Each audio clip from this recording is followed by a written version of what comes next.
Hey, what is up everyone? Welcome back to our YouTube channel. So for today's video, I'm going to teach you how to get the Robinhood Gold Card. So all you have to do is head over to robinhood.com and from here, just click on Gold. This will redirect you to Robinhood Gold page where you can read eligibility requirements and steps on how you can get the Gold Card. So just scroll down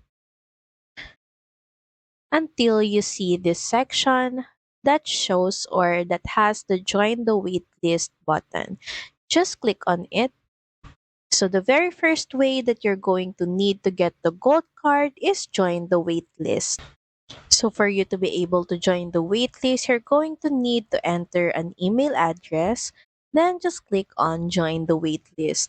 And from there, all you have to do is wait for a notification via your email or even the Robinhood app if you are eligible for the Robinhood Gold Card. So that's pretty much it. Thank you very much for watching this video. I hope that you find this video helpful. And if you do, please don't forget to like, share, and subscribe to the channel. And I will see you again on the next one. Bye!